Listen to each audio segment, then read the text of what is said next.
ഇന്നലെ എൻ്റെ ഒന്നാം ക്ലാസ്സിൽ പഠിപ്പിച്ച പ്രിയപ്പെട്ട ലൂസ് സിസ്റ്റർ അന്തരിച്ചു. 87 വയസ്സിലാണ് മരിച്ചത്. 90-91 കാലഘട്ടത്തിൽ എൻ്റെ ഫസ്റ്റ് സ്റ്റാൻഡേർഡിലെ ടീച്ചറായിരുന്നു പ്രിയപ്പെട്ട ലൂസ് സിസ്റ്റർ. നമുക്കറിയാം, സിസ്റ്ററിനെ കുറിച്ചുള്ള കുറച്ച് ഓർമ്മകളാണ് ഞാൻ ഈ വീഡിയോയിലൂടെ പങ്കുവയ്ക്കുന്നത്.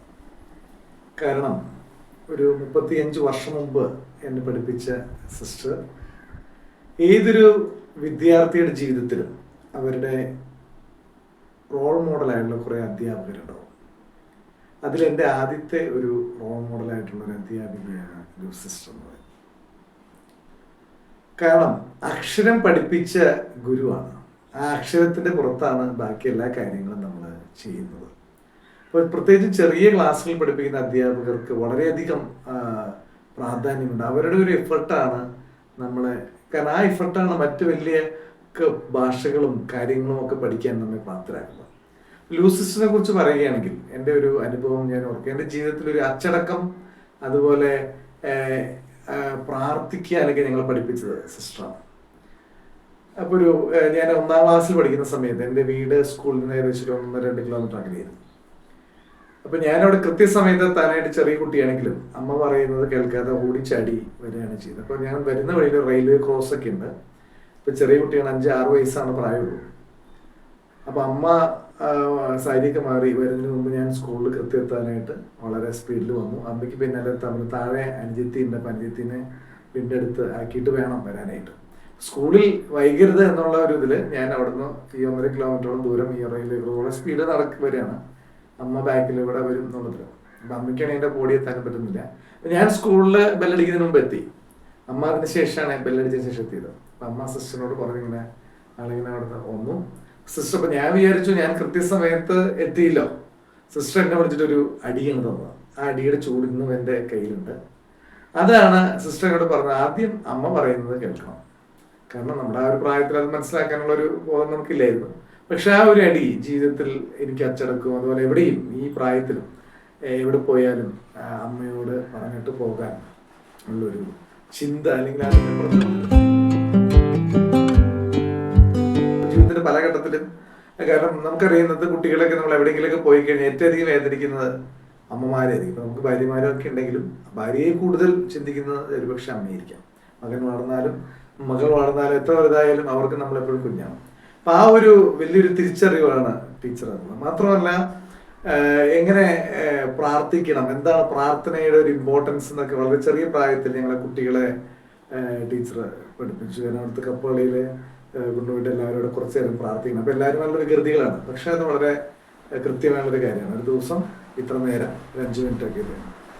പിന്നീട് എനിക്ക് അതുപോലെ ടീച്ചറിന് നല്ല ശിക്ഷയൊക്കെ നല്ല കൃത്യമായിട്ട് കണക്ക് കൂട്ടാനും അല്ലെങ്കിൽ കാര്യങ്ങളൊക്കെ നമ്മൾ എഴുതാനും ഒക്കെ നല്ല അടി ടീച്ചറിന്റെ കിട്ടും. ആ അടികളാണ് അന്നത്തെ എല്ലാവരെയും നല്ല കൈയക്ഷരത്തിലും അല്ലെങ്കിൽ കാര്യങ്ങളൊക്കെ പഠിക്കാനൊക്കെ പ്രാപ്തി. പിന്നെ വേറൊരു അനുഭവം എന്ന് പറയുന്നത്, ഞാൻ 1-ാം ക്ലാസ് പഠിക്കാൻ ഏകദേശം എനിക്ക് മഞ്ഞപ്പിത്തം വന്നിട്ട് രക്തത്തിൽ കലർന്ന് ഒരു 1-2 മാസം എനിക്ക് സ്കൂളിൽ പോകാൻ പറ്റാത്തൊരവസ്ഥ.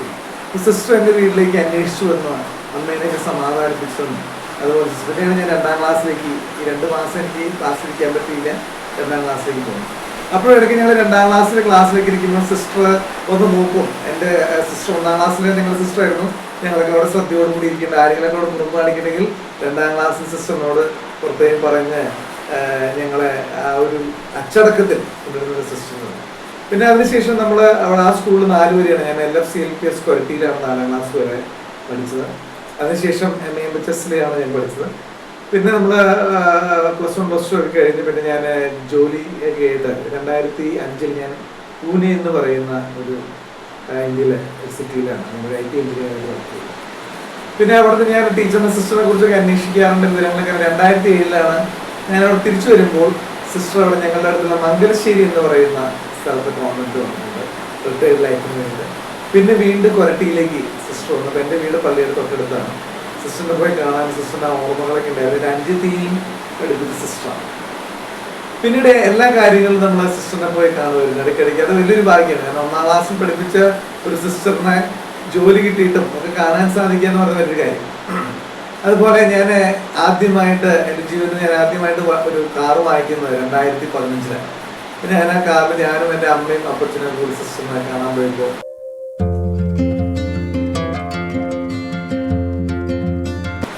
സന്തോഷമായി. സിസ്റ്റർ പ്രാർത്ഥിച്ചു, പിന്നെ എത്രയും പെട്ടെന്ന് ഒരു കല്യാണം കഴിക്കണം എന്നൊക്കെ പറഞ്ഞിട്ട് നല്ലൊരു വധുവിനെ കിട്ടാനായിട്ട് അവിടെ ഇരുന്ന് ഞങ്ങളെയൊക്കെ പ്രാർത്ഥിപ്പിച്ചിട്ടാണ് സിസ്റ്റർ പോയത്. അപ്പോൾ ജീവിതത്തിന്റെ എല്ലാ അനുഭവങ്ങളിലും, അതുപോലെ തന്നെ അതിനുശേഷം എൻ്റെ കല്യാണം കഴിഞ്ഞ് 2 ദിവസം കഴിഞ്ഞ് ഞാനും എൻ്റെ വൈഫും കൂടി സിസ്റ്ററിനെ കാണാനായിട്ട് പോയി.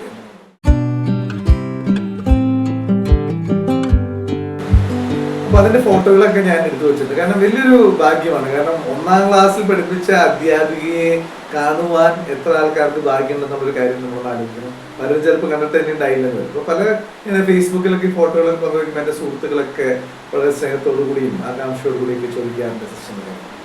അപ്പൊ ഇതിനുശേഷം പിന്നെ ഇടയ്ക്ക് ഞാൻ സിസ്റ്റർ കാണാൻ ജോലി തിരക്കുകളൊക്കെ ഉണ്ടെങ്കിൽ പോലും ഇടയ്ക്കൊക്കെ പോയി കാണാറുണ്ട്.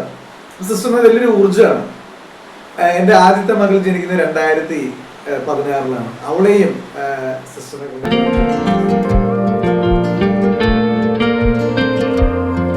ഗുരുവിന്റെ അനുഗ്രഹമാണ് ഏതൊരു വിദ്യാർത്ഥിയുടെയും. ഇപ്പൊ നമ്മളെ വീട്ടിൽ പഠനത്തിൽ പറയുന്നുണ്ട്, ഏത് മന്ദന് രക്ഷപ്പെടാൻ ഗുരുവിന്റെ അനുഗ്രഹം ഉണ്ടായാൽ മതി.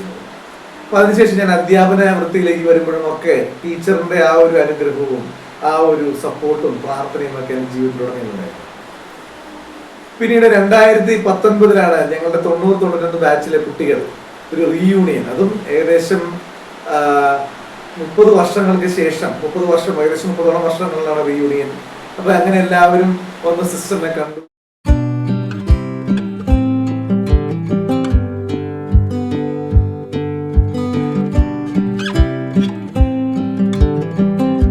സിസ്റ്ററിന്റെ അന്ന് ഞങ്ങൾ ആ കൂടിയ ദിവസം സിസ്റ്ററിന്റെ ബർത്ത്ഡേ ആയിരുന്നു. അത് ഞങ്ങൾക്കറിയില്ലായിരുന്നു. പക്ഷെ ഞങ്ങളുടെ എൻ്റെ ഒരു സുഹൃത്ത് അപർണ, അവള് കേക്ക് ഉണ്ടാക്കി കൊണ്ടുവന്നു. വളരെ സ്വാദിഷ്ടമായുള്ള കേക്ക്. സിസ്റ്റർ അത് വലിയ സന്തോഷമായി.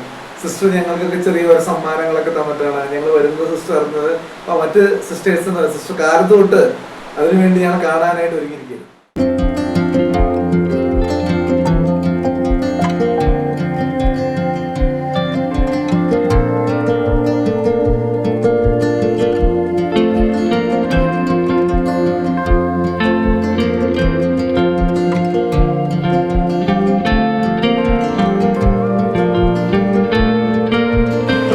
ഏജായ ആൾക്കാരെ സംബന്ധിച്ചിടത്തോളം പഴയ സുഹൃത്തുക്കളെ കാണുന്ന ജീവിതത്തിന് വലിയൊരു ഉന്മേഷമുള്ളത്.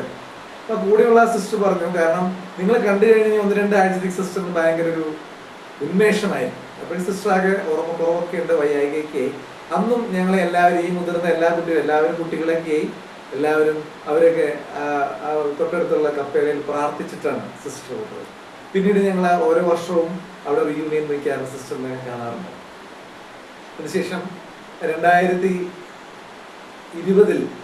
കോവിഡ് തുടങ്ങിയപ്പോൾ അങ്ങനെ അധികം ഒന്നും കാണാനായിട്ട് പറ്റില്ല. 2ാമത്തെ കുട്ടി ജനിക്കുന്നു ആ ഒരു സമയത്താണ്. അവിടെയും സിസ്റ്ററിനെ കൊണ്ട് കാണിക്കാനും ഒക്കെ ഉള്ളൊരു അനുഗ്രഹം. ആ സമയത്ത് ഞാനിത്തിരി സാമ്പത്തികമായിട്ട് ഞെരുക്കത്തിലൊക്കെ ആയിരുന്നപ്പോൾ പുറത്ത് എവിടെയെങ്കിലും പോയാലോ എന്നുള്ളൊരു ആലോചന വന്നപ്പോൾ സിസ്റ്റർ പറഞ്ഞു, ഇപ്പൊ എവിടെയും പോകണ്ട. കാരണം ഇതിനിടയ്ക്ക് എൻ്റെ ഫാദർ മരിച്ചു 2019. ഞങ്ങൾ ഈ റീയൂണിയൻ കഴിഞ്ഞൊരു 4 ദിവസത്തിന് ശേഷമാണ് ഫാദർ വളരെ പെട്ടെന്ന് മരിക്കുന്നത്. അപ്പോ ആ സമയത്ത് എൻ്റെ വൈഫ് 2ാമത് പ്രഗ്നന്റ് ആയിരുന്നു. അപ്പോൾ ഷുഗറായിട്ട് ഹോസ്പിറ്റലിൽ അഡ്മിറ്റഡ് ആയിരുന്നു. ഒരു പ്രത്യേക സിറ്റുവേഷനിലായിരുന്നു. സിസ്റ്റർ എങ്ങനെയൊക്കെ കേട്ടറിഞ്ഞ് ഈ വയ്യാത്ത സിസ്റ്റർ അന്ന് 2019 കേരളത്തിൽ ഒരു പ്രളയം കൂടി ഉണ്ടാവുന്ന മഴയും ഒക്കെ ആയിട്ട് ആകെ ഒരു പ്രശ്നമുള്ള സമയത്ത് ഒരു ഓട്ടോറിക്ഷയില് ഒരു ഊന്നുമടിയുമായിട്ട് സിസ്റ്റർ, ഞാൻ ആകെ വിഷമിച്ചിരിക്കുമ്പോൾ അവിടെ എത്തി. സിസ്റ്ററിന്റെ ആ ഒരു വരവ് എനിക്ക് വലിയൊരു ആശ്വാസമായിരുന്നു. അതുപോലെ തന്നെ 2ാമത്തെ കുട്ടിയുടെ കാര്യത്തിൽ വൈഫിന് ഇത്തിരി കോംപ്ലിക്കേഷൻസ് ഒക്കെ ഉണ്ടായിരുന്നു ഷുഗറിനെ കുറിച്ച്. സിസ്റ്ററിന്റെ പ്രാർത്ഥന വലിയൊരു അനുഗ്രഹമായിരുന്നു ഞാൻ വിശ്വസിക്കുന്നു. 2020 ഫെബ്രുവരിയിലാണ് എൻ്റെ 2ാമത്തെ കുട്ടി ജനിക്കുന്നത്. അവളെയും സിസ്റ്ററെ കൊണ്ട് കാണിക്കുവാനായിട്ട് എനിക്കൊരു ഭാഗ്യമുണ്ടായി. എന്ന് വേണ്ട എൻ്റെ ജീവിതത്തിൽ ഉടനീളവും. അപ്പൊ ഞാൻ പറഞ്ഞു വന്നത്, അപ്പൊ ഞാൻ മറ്റൊരു സ്ഥലത്തേക്ക് പോകാം എന്നുള്ളൊരു പ്ലാനിലേക്ക്. നമുക്കറിയാം കോവിഡിന്റെ ഒരു കരാളാസ്ത്രത്തിൽപ്പെട്ട് സാമ്പത്തികമായിട്ടൊക്കെ വളരെയധികം ഇരിക്കുമ്പോൾ സിസ്റ്റർ പറഞ്ഞു, ഇവിടെ നീ പോയാൽ അമ്മയ്ക്ക് അല്ലെങ്കിൽ കുട്ടികൾക്കും വൈഫിനൊക്കെ ആരാണ് ഇവിടെ ഉള്ളത്?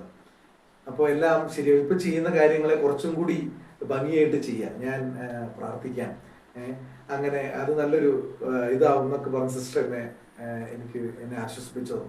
അങ്ങനെയാണ് ഞാൻ എൻ്റെ ആ പ്ലാൻ ഞാൻ വളരെ സീരിയസ് ആയിട്ട് ചിന്തിക്കുകയായിരുന്നു മാറ്റിയതൊക്കെ. അപ്പൊ ഇന്നലെ സിസ്റ്റർ മരിച്ചപ്പോൾ ഈ ഒരു അനുഭവങ്ങളൊക്കെ എൻ്റെ വളരെ പെട്ടെന്ന് ഒരു ഫ്ലാഷിലൂടെ എൻ്റെ മനസ്സിലൂടെ മിന്നി മറിയുകയായിരുന്നു. കാരണം ഇപ്പൊ പ്രായമായിട്ടുള്ള ഒരു സിസ്റ്ററാണ്. സിസ്റ്റർ കാണുമ്പോൾ എന്നോട് പറയും, എനിക്കൊരു നല്ല മരണം കിട്ടാനായിട്ട് നിങ്ങൾക്ക് പ്രാർത്ഥിക്കാൻ വേണ്ടി പറയും. ഇന്നലെ പ്രത്യേകിച്ചും ക്രൈസ്തവരെ സംബന്ധിച്ചുള്ള ഓശാന ഞായറായിരുന്നു. ആ സമയത്ത് ഇവിടെ കോൺവെന്റിൽ വെച്ചിട്ടാണ് തിരുക്കർമ്മങ്ങൾ നടക്കുന്നത്. അവിടെ ഞാനും ആ സമയത്ത് ഉണ്ടായിരുന്നു. അതിനുശേഷമാണ് അച്ഛൻ പള്ളിയിൽ വെച്ച് പറഞ്ഞ സിസ്റ്റർ ആദ്യം അറിഞ്ഞൊരാൾ ഞാൻ തന്നെയാണ്.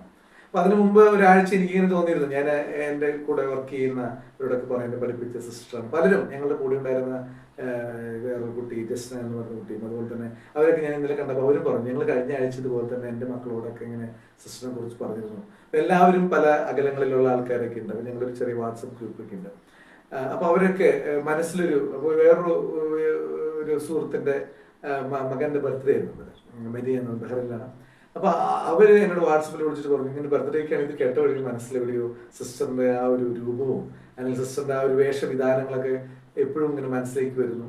അപ്പൊ സിസ്റ്റർ മരിച്ചാലും നമ്മുടെ ഹൃദയങ്ങളിൽ സിസ്റ്ററിന് മരണമില്ല. അതാണ് ഒരു അധ്യാപികയുടെ അല്ലെങ്കിൽ ഒരു ഗുരുവിന്റെ പ്രത്യേകത. കാരണം തന്റെ ജീവിതം മൊത്തം ഒരു കന്യാസ്ത്രീയായി മറ്റുള്ളവർക്ക് വേണ്ടി ജീവിതം സമർപ്പിച്ചു. ഇതുപോലെ തന്നെ എന്നെ പോലെ വളരെയധികം, അപ്പൊ ഞാൻ അവിടെ ചെന്നപ്പോൾ എന്റെയൊക്കെ വളരെ സീനിയർ ആയിട്ട് 60-65 വയസ്സ് വരെയുള്ളവരൊക്കെ സിസ്റ്റർ പഠിപ്പിച്ച കാര്യങ്ങൾ അവരൊക്കെ വന്നിട്ടുണ്ടായിരുന്നു. അപ്പോൾ അതാണ് ഒരു ഗുരുവിന്റെ മഹത്വം. അപ്പോ സിസ്റ്റർ ഒരു നല്ല അധ്യാപികയായിരുന്നു, നല്ലൊരു ഗുരുവായിരുന്നു എന്ന് മാത്രമല്ല തൻ്റെ വിദ്യാർത്ഥികൾക്ക് യഥാർത്ഥ വിദ്യാഭ്യാസം നൽകാനായിട്ട്, അറിവിന്റെ വെളിച്ചം നൽകാനായിട്ട് സിസ്റ്ററിന് കഴിഞ്ഞു. സിസ്റ്ററിന്റെ ആത്മാവിന് നിത്യശാന്തി ഞാൻ നേരുന്നു എന്ന് മാത്രമല്ല സിസ്റ്ററിന് മരണമില്ല എന്നുള്ളതാണ് എൻ്റെ ഒരു കാരണം ഇപ്പൊ നമ്മുടെ ചിന്തകളിലും ജീവിതം എന്നും നമ്മുടെ മനസ്സിന്റെ ഏടുകളിൽ സിസ്റ്റർ ഒരു വെളിച്ചമായിട്ടുണ്ടാവും. ആ വെളിച്ചമാണ് എല്ലാ വിദ്യാർത്ഥികളെയും നയിക്കുന്നത്. ആ ഗുരു നൽകുന്ന വെളിച്ചമാണ് അജ്ഞാനത്തിന്റെ അന്ധകാരത്തിൽ നിന്ന് വിജ്ഞാനത്തിന്റെ വെളിച്ചത്തിലേക്ക്, അതിന്റെ വാതായനങ്ങളിലേക്ക് ഏതൊരു വിദ്യാർത്ഥിയും നയിക്കുന്നത്. അപ്പോൾ സിസ്റ്ററിന്റെ ആത്മാവിന് എല്ലാം നിത്യശാന്തി നേർന്നുകൊണ്ട് ഞാൻ ഈ വീഡിയോ ഇവിടെ അവസാനിപ്പിക്കുന്നു.